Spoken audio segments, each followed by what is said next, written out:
जन्मदिन सत्संग जी यहाँ पर निराकारी जागृति मिशन के जितने भी अनुयायी हैं जो निर्गुण भक्ति में विश्वास रखते हैं और निर्गुण विचारधारा को अपने जीवन में धारण करते हैं, तो समक्ष बैठे महापुरुषों, मातृशक्ति, नौजवान बच्चों, बुजुर्गों, साथियों, आज मेरे लिए क्या आप सबके लिए बहुत ही खुशी का दिन है। आज के दिन वैसे तो सदगुरुदेव का जो प्रकट दिवस है वो 10 मार्च को होता है, लेकिन 10 मार्च को एतवार नहीं होता तो इसको जो कमिंग संडे उसमें रख लिया जाता है। तो आज उसी उपलक्ष्य में सत्संग जी हम यहाँ पर एकत्रित हुए, इकट्ठे हुए हैं। तो सबको जो दूर दराज से आए हुए साथ संगत है, कानपुर से आए हुए महापुरुषों को और संगरूर से, चंडीगढ़ से और जगह जगह से जितने भी भाई बहन आज इस धर्म सभा में शरीक हुए हैं, सबको निराकारी जागृति मिशन की तरफ से, निराकारी के शासन और प्रशासन की तरफ से बहुत लख बधाई हुए। और सदगुरु देव के का जो ये दरबार आज सजा है सत्संग जी, सो इस दरबार की तरफ से सबको बहुत आशीर्वाद, साधुवाद। आज वंदनीय पूजनीय सदगुरुदेव लक्ष्मण सिंह जी महाराज के बारे में सत्संग जी मैं कुछ आपको कहना चाहूंगा। वैसे तो आपको पता है सदगुरु भगवान का जो जन्म है, उनका जो प्रकट दिवस है, जिस घर में जिस मातृशक्ति की कोख से उन्हें जन्म लिया सत्संग जी, गुरु जी के पिता श्री का नाम छज्जा सिंह और माता श्री का परमेश्वरी देवी। ये जो गांव बग्याल डिस्ट्रिक्ट अम्बाला में पड़ता है, आप सबको भली भांति पता है, यहाँ पर गुरु जी का जन्म हुआ। और गुरुदेव ने मिलिट्री में, भारतीय सेना में सत्संग जी सर्विस की, देश की सेवा की। उसके बाद गुरु महाराज को जैसे ही सदगुरुदेव मेहताब सिंह जी महाराज का आदेश हुआ तो गुरुजी ने अपनी नौकरी छोड़कर, सर्विस छोड़कर अपने जीवन पर्यंत भोले भटके जीवों को परमात्मा के साथ मिलने का और परमेश्वर के साथ प्रेम, प्रीति और प्यार करने का जो मार्ग दिखलाया, एक बड़ी सहज और बहुत सरल और बड़ी सटीक जो युक्ति हम लोगों को सत्संग जी बताई, जो ब्रह्म ज्ञान की जो युक्ति है, ब्रह्म ज्ञान के एक इशारे मात्र से आप सबको पता है कि परमेश्वर का परब्रह्म निर्गुणाकार परमात्मा का जो सारी सृष्टि का कर्ता, धर्ता और बढ़ता है, ऐसी परम सत्ता का, ऐसी हस्ती का हम सब लोगों को आमने सामने बिठाकर दर्शन दीदार कराया और परमेश्वर से रूबरू कराया, प्रत्यक्ष में दर्शन कराया और सारे भ्रम और सारे संशय जो हम लोगों के मन में थे उनको सत्संग जी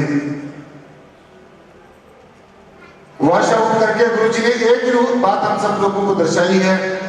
कि जो परमेश्वर है, परब्रह्म निर्गुणाकार परमात्मा है, जिसको इंसान जगह जगह ढूंढ रहा है, वो हमारा अपना ही स्वरूप है। सो गुरु जी सदगुरुदेव लक्ष्मण सिंह जी महाराज बहुत ही सीधे साधे और उच्च विचारों के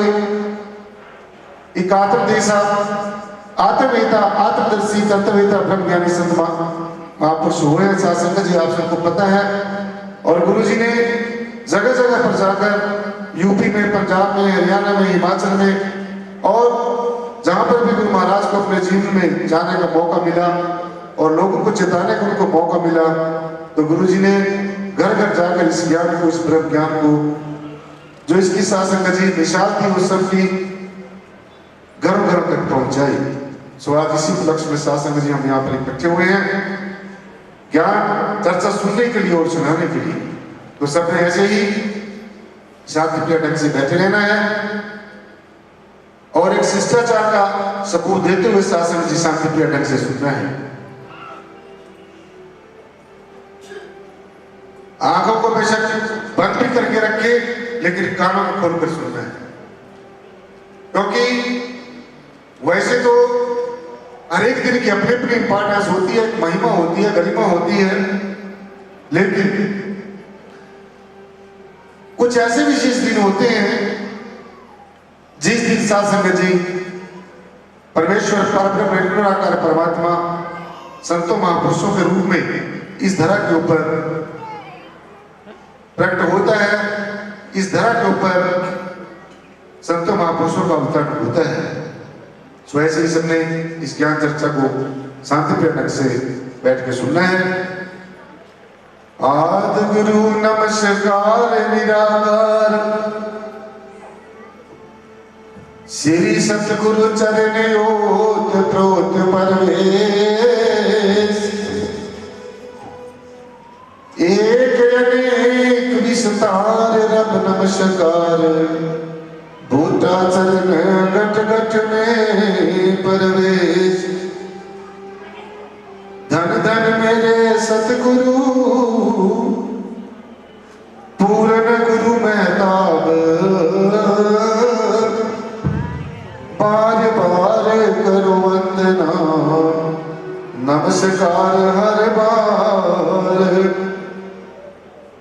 बार बार करो वंदना नमस्कार हर बार। आप न आते जगत में तो जल मरता संसार, जगतारण को आगे मेरे पूर्ण गुरु महताब, जगतारण को आगे लक्ष्मण सिंह महाराज।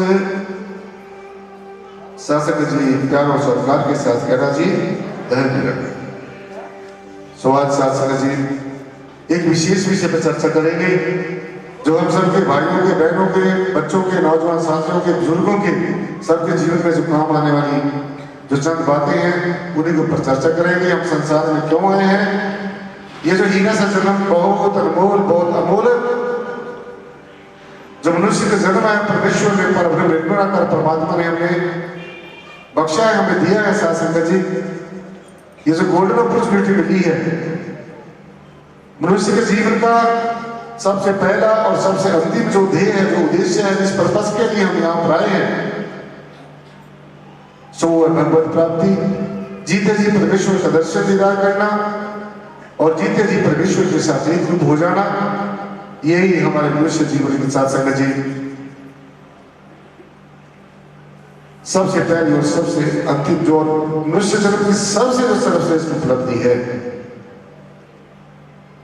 दुनिया की कितनी भी चीजें मिल जाए, धन माल मिल जाए, यश मान मिल जाए, कीर्ति मिल जाए, चारों दिशाओं में यश मान मिल जाए, ऐशो और आराम की अनेकों चीजें हम अपने पास संग्रह कर लें, लेकिन जो सुख है, जो आनंद है, वो सिर्फ और सिर्फ सत्संग जी परमेश्वर के पावन पावन नाम में और जो हमारा सदगुरुदेव है, जिसको हमारे शास्त्रों ग्रंथों में, उपनिषदों में, पुराणों में ये कहा गया है, ये जो हमारा सदगुरु है। अब यहाँ एक बात समझने वाली है, ध्यान से सुनना है, तवज्जो देनी है, क्योंकि आज का जो जीव है, आज का जो इंसान है सत्संग जी, भौतिकवाद में, पदार्थवाद में, मटेरियलिस्टिक चीजों में, अपने यश मान में इतना सत्संग जो उठता जा रहा है कि जो हमारी भारत की संस्कृति है जिसको हमारे ऋषियों मुनियों ने, मनीषियों ने बहुत बड़ी बड़ी यात्राएं सहन करके, बड़ी अघोर तपस्या करके, तप और त्याग बलिदान करके ये जो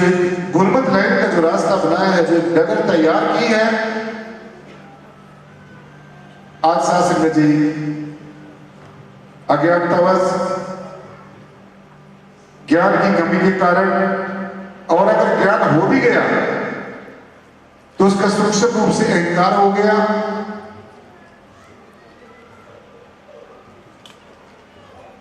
जो ये जीवात्मा है, ये जो अभागा जीव है, ये समझने लगा कि मैं कर रहा हूं, और ये जो कर्ता बनकर इसके मन के पटल के ऊपर शासक जी जो एक आवरण चढ़ गया है, एक पर्दा चढ़ गया है, ये जो मन का जो पटल है ये इतना मलिन हो गया है, इसको जीव को अगर सूझता है, अगर दिखता है, अगर कुछ चीज याद आती है, अगर कुछ चीज का सम्मान आता है, तो वो जो संसार की चीजें हैं, जो नश्वर चीजें हैं, ज्यादातर इस जीव को इन्हीं चीजों का सम्मान आता है, इन्हीं चीजों की याद आती है। क्यों? क्योंकि ज्यादातर जो समय है वो इस जीव का सांसारिक व्यवहारों में और संसार के रिश्ते नातों के साथ जो मोह है, उसमें मोह पास में फंस के, और जो संसार की जो आसक्ति है, जो पकड़ है, जकड़ है, इनके अंदर शासक जी आज जीव देखो, आप देख रहे हैं, आप सब बुद्धिजीवी हैं, पढ़े लिखे हैं, विचारवान है, ज्ञानवान है, तो आज अगर हम सबको जरूरत है, आज इंसान के पास किसी चीज की कमी नहीं है, भौतिक चीजों की कोई कमी नहीं है, ऐश्वर्य की कोई कमी नहीं है, मेहरबानियों की कोई कमी नहीं है, जमीन जायदादों की धन संपदा की कोई कमी नहीं। और अगर कमी है तो वो है आध्यात्मिक ज्ञान, अपने आप को जानने की कला की कमी है, अपने आप को जानने की विद्या की कमी है। तो आध्यात्मिक ज्ञान, जहां तक आध्यात्मिक ज्ञान का ताल्लुक है, गुरमत लाइन का ताल्लुक है, जितने भी कर्म कृत्य जीव करता है, जितने भी धार्मिक कृत्य किए जाते हैं, पूजा है, पाठ है, जप है, तप है, संयम है, साधना है, ये सब सिर्फ और सिर्फ अपने जीवन को खुशहाल बनाने के लिए, अपने जीवन को धन्य करने के लिए ये सारे कर्म किए जाते हैं। लेकिन एक बात हमने याद रखनी होगी कि जब तक हम अंतर्मुखी नहीं होंगे, जब तक ये बाहरमुखी जो वृत्ति रहेगी, जब तक ये जो वृत्ति है, ये रूह है, इस जीव की जो आसक्ति है, जो पकड़ है, वो बाहर की चीजों से रहेगी, नश्वर चीजों से रहेगी, और जो दुनियावी जो रिश्ते हैं, जो सब स्वार्थ के ऊपर आधारित है, उनका जो मोह पास है, मोह पास में फंसी रहेगी, तो तब तक ये जीवात्मा 84 लाख जन्म ले, जैसे 1000 लाख जन्म भी ये ले ले, तब भी ये मुक्त नहीं हो सकती।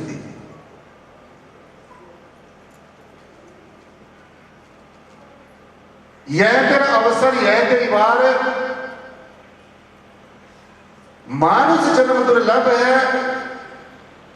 मिले न बारंबार, भई प्राप्त मानुष दे दिया, चिरंकाल से देश जरिया, और काज तेरे किते ना काम, मिल साध संगत भजे केवल नाम। दो चीजें जो हमारे संत महापुरुषों ने, ऋषियों मनीषियों ने जो हमें संदेश दिया है, उपदेश दिया है, दो बातें इंपॉर्टेंट बताई है। और वो कौन कौन सी? जितना भी समय बीते, जितना भी ज्यादा से ज्यादा समय बीते, और खासकर आज जो कलिकाल का जो समय है, इसमें कलियुग केवल नाम आधारा, सुमर सुमर जन उतरे पारा। और कोई युग युक्ति है ही नहीं है। सिर्फ और सिर्फ परमेश्वर का पावन पावन मीठा मीठा प्रीत प्रीत नाम अपने कर्म करते हुए उठते बैठते चलते फिरते, और जब भी समय लगता है हमने जो ध्यान में बैठने की जो हमें सदगुरुदेव ने जो एक बड़ी सहज और सरल युक्ति बताई है, इसके ऊपर शासन जी हमने ज्यादा से ज्यादा ध्यान देना है। जो जाति के, धर्म के और वर्ण के, संप्रदायवाद के, ऊंच नीच के, छोटे बड़े के, जो अपने आप को श्रेष्ठ समझना और दूसरे को नीचा समझना, ऐसी वृत्ति, अपने आप को ज्ञानवान समझना दूसरे को अज्ञानी समझना, ऐसी वृत्ति